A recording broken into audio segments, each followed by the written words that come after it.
আসসালামু আলাইকুম, আমি আবু জাফর মোহাম্মদ জাকারিয়া স্বাগত জানাচ্ছি সি প্রোগ্রামিংয়ের বাংলা ভিডিও টিউটোরিয়ালে। তো আজকে হচ্ছে আমাদের ফার্স্ট টিউটোরিয়াল। তো আমরা আজকে জাস্ট সি প্রোগ্রামিং ভাষার সাথে পরিচিত হব। তো সি প্রোগ্রামিং ভাষা জানার আগে আমাদের জানা উচিত আসলে প্রোগ্রামিং ভাষা কি।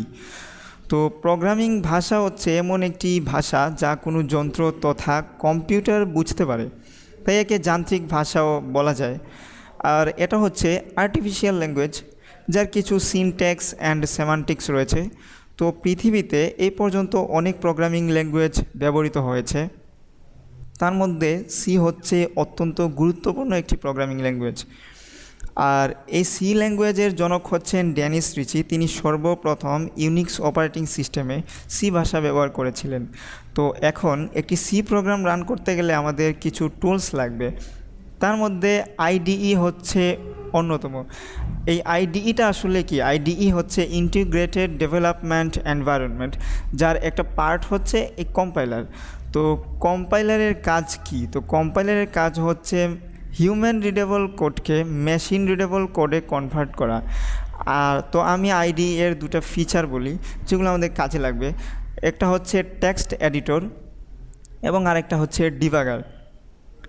তো এই কোড ব্লকসটা হচ্ছে একটা আইডি, এটা আসলে কম্পাইলার না।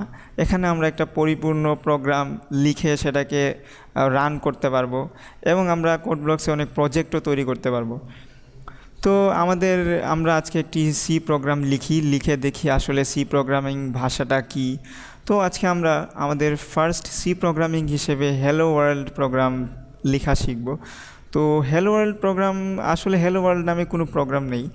ব্যাপারটা হচ্ছে যে পৃথিবীতে যত ভালো ভালো প্রোগ্রামাররা আছেন তার অধিকাংশই হচ্ছে নিজেদের প্রোগ্রামিং ক্যারিয়ার বলেন আর প্রথম প্রোগ্রাম যাই বলেন না কেন, ওনারা প্রথম প্রোগ্রাম হিসেবে এই হ্যালো ওয়ার্ল্ড প্রোগ্রামটা লিখেছিলেন। তাতে কাজ মানে এই প্রোগ্রামটা লিখে ওনারা জাস্ট হ্যালো ওয়ার্ল্ডটা প্রিন্ট করে দেখিয়েছিলেন।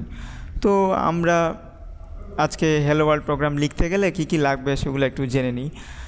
তো হ্যালো ওয়ার্ল্ড প্রোগ্রাম বা আর যে কোনো ধরনের সি প্রোগ্রামিং বলুন না কেন, এই সি প্রোগ্রাম লিখতে গেলে আমাদের কিছু জিনিস লাগবে। তো সেটা হচ্ছে, প্রথমে আমাদের একটা হেডার ফাইল লাগবে। তো হেডার ফাইল, এখানে আমি এক্সাম্পল হিসেবে এই যে একটি হেডার ফাইল ইনক্লুড stdio.h এবং ইনক্লুড string.h, এই দুটো হেডার ফাইল আমি এক্সাম্পল হিসেবে দেখিয়ে দিলাম। তো এরকম অনেক হেডার ফাইল রয়েছে এবং প্রত্যেকটি হেডার ফাইলের ডিফারেন্ট কিছু কাজ রয়েছে। তো হেডার ফাইল লিখলেই তো আসলে শেষ না। হেডার ফাইলের পরে আমাদের যেটা অত্যন্ত জরুরি এবং যেটা লাগবেই সেটা হচ্ছে মেইন ফাংশন। আর এই মেইন ফাংশন থেকেই আসলে আমাদের কোডটি এক্সিকিউট হবে এবং এখান থেকে আসলে এক্সিকিউট হয়, এবং মেইন ফাংশন ছাড়াও অনেক ফাংশন থাকে, তো সেগুলো থেকে এক্সিকিউট হয়। তবে শুরুতে আসলে মেইন ফাংশন থেকে কোডটা রান হয় এবং সেখানের মধ্যে অন্যান্য ফাংশনের রেফারেন্সও থাকে। তো এখন ফাংশন সম্পর্কে আসলে আমি পরবর্তীতে যখন বলবো তখন আপনারা ফাংশন কী জিনিস সেটা বুঝবেন। তো মেইন ফাংশনের ভিতরে সবচেয়ে ইম্পর্ট্যান্ট যে জিনিসটি লাগবে সেটি হচ্ছে প্রিন্টএফ ফাংশন। তো এই প্রিন্টএফ ফাংশনের কাজ হচ্ছে আমাদের স্ক্রিনের মধ্যে কিছু প্রিন্ট করে দেখানো। আমরা কম্পিউটারকে কমান্ড দিব যে আমাদেরকে এই জিনিসটি দেখাও, এটা প্রিন্ট করে দেখাও। কম্পিউটার তো আসলে বোকা আছে, তো নিজে নিজে কাজ করবে না, আমাদের বলে দিতে হবে যে তুমি এটা করো ওটা করো। তো এটা তো মানুষের ভাষায় বললে তো হবে না, আমাদেরকে প্রোগ্রামিং ভাষা ব্যবহার করে লিখতে হবে। তো আমরা চলুন একটা প্রোগ্রাম লিখে দেখি আসলে সি প্রোগ্রামিং জিনিসটাকে আমরা একটু পরিচিত হই তার সাথে। তো আমি কোড ব্লকস ইউজ করছি সি প্রোগ্রামিং লেখার জন্যে।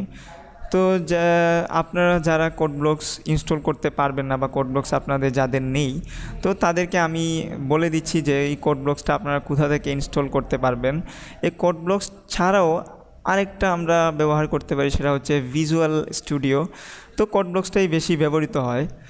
এছাড়া অনলাইনে অনেক আইডিই আছে যেগুলো হচ্ছে অনলাইনে পাওয়া যায়, মানে অনেক লিঙ্ক রয়েছে, অনেক ওয়েবসাইট যেগুলো আসলে আইডি মতো কাজ করে আর কি। তো আমরা কোড ব্লকসটাই ব্যবহার করব। তো এই কোড ব্লকসটা কীভাবে ইনস্টল করবেন বা কোড ব্লকসটা কোথায় পাওয়া যায় সেই জিনিসটা নিয়ে আমি একটু বলি। তো কোড ব্লকসটা আসলে www.codeblocks.org এই ওয়েবসাইটে গেলে আপনারা পাবেন। তো এখানে অনেকগুলো ফাইল দেয়া থাকবে, তার মধ্যে আপনারা এই তিনটার থেকে যে কোনো একটি ডাউনলোড করে ফেলবেন। এটা হচ্ছে পুরানো ভার্সন, এটা হচ্ছে তারপরের মডিফাইড ভার্সন আমি এটাই ব্যবহার করছি, আর এটা হচ্ছে লেটেস্ট ভার্সন। তো আপনারা এর মধ্যে যে কোনো একটি ডাউনলোড করে নিতে পারেন। তো ডাউনলোড করার সময় একটা জিনিস খেয়াল করবেন, এই MINGW লেখাটা যেন থাকে। এই লেখাটা ছাড়া কোডব্লকস একটু ঝামেলা করবে। তো এর লিঙ্কটা আমি আপনাদের টিউটোরিয়ালের ডিসক্রিপশনে দিয়ে দেব। তো কোডব্লকস ওপেন করার পরে আমাদের একটা নতুন ফাইল নিতে হবে। তো নতুন ফাইল আমরা এখান থেকে নিতে পারি, এখানে গিয়ে নিউ থেকে এমটি ফাইল এটা করা যায়। তো এটার শর্টকাট কিও রয়েছে, শর্টকাট কি হচ্ছে যেখানে লেখাই আছে কন্ট্রোল শিফট এবং এন প্রেস করলেই একটা এমটি ফাইল ওপেন হবে। তো আমি এখানে ক্লিক করছি, একটি এমটি ফাইল ওপেন হলো। তো সেটাকে আমাদের সেভ করতে হবে। তো সেভ করার জন্যে আমরা এই যে এখানে সেভ লেখা আছে সেখানে ক্লিক করতে পারি, অথবা কন্ট্রোল এস প্রেস করতে পারি। তো এইখানে সেভে যদি ক্লিক করি তাহলে এটা কোথায় সেভ করব এটা পাওয়া যাবে। তো সেভ করার জন্য এখানে একটা নাম দিতে হবে। ধরুন আমাদের নাম দিলাম আমরা ফার্স্ট প্রোগ্রাম। তো যেহেতু আমাদের ফার্স্ট টিউটোরিয়াল এবং ফার্স্ট প্রোগ্রাম, তো আমি ফার্স্ট প্রোগ্রামটাই নাম দিলাম। ওকে, আর এখানে সেভ এজ টাইপে দেখা যাচ্ছে C++ ফাইল। তো আপনি যদি এখানে কোনো এক্সটেনশন না দেন তাহলে সেভে ক্লিক করে দিলে এটা আসলে .c নামেই সেভ হবে, অর্থাৎ C ফাইলেই সেভ হবে। তো এটা নিয়ে টেনশন করার প্রয়োজন নেই, এখানে জাস্ট সেভে ক্লিক করে ফেলবেন। এই যে আমাদের ফাইলটি ওপেন হয়ে গেল। তো এখন আমরা একটি কোড লিখি। তো আমি প্রথমেই বলেছিলাম যে C প্রোগ্রাম লেখার জন্য ফার্স্টে আমাদের একটা হেডার ফাইল লাগবে। তো আমরা একটা হেডার ফাইল লিখি, হ্যাশ দিয়ে আমরা তাকে বলি যে ইনক্লুড করো কোন ফাইলটা, এই যে stdio.h ফাইলটা। তো আমি তাকে কমান্ড দিলাম stdio.h ফাইলটা, তো সে এখানে ঢুকে গেল। তো stdio এর মিনিংটা আমি বলি, এই .hটা হচ্ছে এক্সটেনশন, হেডার ফাইল এক্সটেনশন, আর stdio মানে হচ্ছে স্ট্যান্ডার্ড, আর আই হচ্ছে ইনপুট, ও হচ্ছে আউটপুট। তো আমি বলেছিলাম যে মেইন ফাংশন লেখা লাগবেই। তো এই মেইন ফাংশনটা আমরা লিখি। তো মেইন ফাংশন লিখলে জাস্ট এই যে আমি মেইন ফাংশন লিখে ফেললাম। লিখে এখন হচ্ছে আমরা জাস্ট সেই বিখ্যাত প্রোগ্রামারদের মতো আজকে জাস্ট হ্যালো ওয়ার্ল্ড কীভাবে প্রিন্ট করতে হয় সেটা আমরা দেখব। তো এখানে একটা প্রিন্ট এফ ফাংশন লাগবে। তো আমরা প্রিন্ট এফ ফাংশনটা লিখি, তারপরে এখানে ডাবল কোটেশন, এটার ভিতরে আমরা জাস্ট যাই লিখবো তাই আসলে প্রিন্ট হবে। তো আমরা হ্যালো ওয়ার্ল্ড লিখি, হ্যালো ওয়ার্ল্ড লিখলাম। তো এই হ্যালো ওয়ার্ল্ডটা আমরা এখন প্রিন্ট করব। তো হ্যালো ওয়ার্ল্ড প্রিন্ট করার পরে এটা আসলে কোথা থেকে রান করব। তো রান করার জন্য আমরা এই যে এখানে ক্লিক করতে পারি, এখানে ক্লিক করলে আমাদের আসলে বিল্ড অ্যান্ড রান করতে হবে। আর সরাসরি রান দিলে আসলে অনেক সময় কাজ করবে না, এটা আমাদেরকে আগে বিল্ড করে নিতে হবে। তো আপনারা চাইলে সরাসরি F9 প্রেস করতে পারেন, আবার এখান থেকেও করতে পারেন। তো আমি এখান থেকেই করছি, একটু সময় নিচ্ছে। তো আমাদেরকে শো করছে হ্যালো ওয়ার্ল্ড। আমরা কম্পিউটারকে কমান্ড দিয়েছি যে আমাদেরকে হ্যালো ওয়ার্ল্ড প্রোগ্রামটি লিখে দেখাও। তো আমাদের সে হ্যালো ওয়ার্ল্ড প্রোগ্রামটি লিখে দেখিয়েছে। তো আপনারা জাস্ট এই প্রোগ্রামটি লিখে আজকে একটু প্র্যাকটিস করুন। তো এই প্রোগ্রামটা আসলে অত্যন্ত সহজ, কারণ এখানে তিনটা জিনিস লিখলেই হয়ে যাচ্ছে। একটা হেডার ফাইল লিখছেন, হ্যাঁ মেইন ফাইল, এরপরে হচ্ছে এই যে সেকেন্ড ব্র্যাকেট বলা হয়, এটা আমরা সেকেন্ড ব্র্যাকেট বলে থাকি, এটা আসলে হচ্ছে ব্রেস। তো লেফট ব্রেস, রাইট ব্রেস। তো এটা হচ্ছে এই দুটার ভিতরে আমরা যা লিখব তাই আসলে এই প্রোগ্রামে মেইন ফাংশনের ভিতরে এক্সিকিউট হবে। এর বাইরে কিছু লিখলে সেটা আসলে এই কোডটি কাউন্ট করবে না। যেমন আমি এখানে যদি লিখি, যেমন এই প্রিন্টএফ ফাংশনটাই আবার বাইরে যদি দেই, কপি করে আমি এখানে দিলাম, তাহলে আমি যদি এখন এটা রান করি তা আমাদেরকে এখানে একটা রেডমার্ক দেখিয়ে দিচ্ছে। এই যে এখানে একটা টেক্সট আমাদের মেসেজ দেখাচ্ছে, সেটা হচ্ছে এক্সপেক্টেড ডিক্লারেশন স্পেসিফায়ার্স অর এরকম একটা কিছু দেখাচ্ছে আর কি। মানে এটা তো এই কোনো ফাংশনের ভিতরেও না, মেইন ফাংশনের বাহিরে। তো ফাংশন বুঝলে আপনারা আসলে এই জিনিসটা বুঝতে পারবেন। তো আপাতত এর ভিতরেই যা লিখবেন তাই এক্সিকিউট হবে, আমরা এর ভিতরেই লিখে দেবো সব কিছু।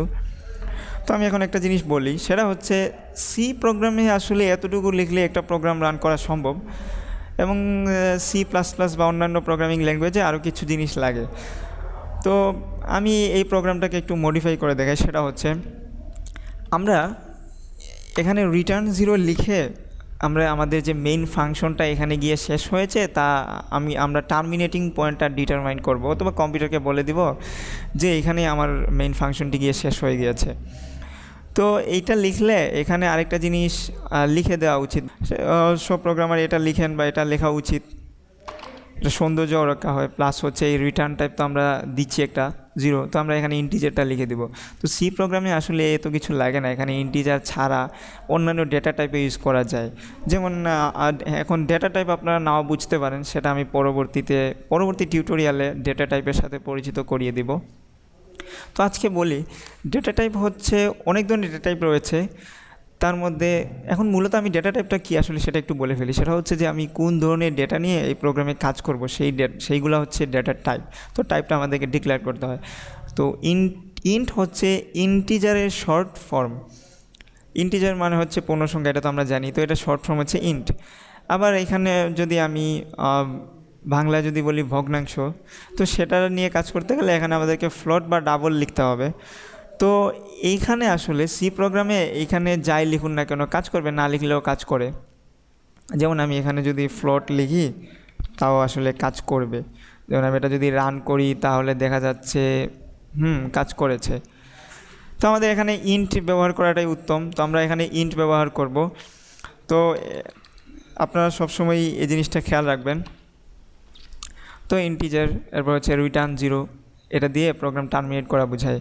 তো ধরুন সাপোজ আমি এই যে প্রিন্টএফ ফাংশনটা এটা আবার ব্যবহার করি, যদি এই যে আমি এখানে ব্যবহার করলাম, তো এটা রান করলে যেটা হবে, আমাদেরকে হ্যালো ওয়ার্ল্ড 2বার দেখাবে। হ্যালো ওয়ার্ল্ড 2বার দেখাইলে, যেমন এই যে হ্যালো ওয়ার্ল্ড এখানে 2বার দেখাচ্ছে, হ্যালো ওয়ার্ল্ড হ্যালো ওয়ার্ল্ড। এখন কথা হচ্ছে আমরা তো এটা 2টা লাইনে লিখেছি, 2টো লাইনে লেখার পরেও এটা কেন একসাথে আসলো?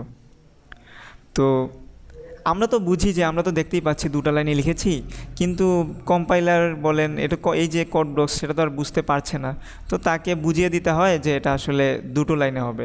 তো সেটা বোঝানোর জন্যে এটাকে বলে নিউ লাইন, যেমন \n ব্যবহার করতে হয়। এই \n ব্যবহার করলে কি হবে, পরের প্রিন্টএফটা নিউ লাইনে চলে যাবে।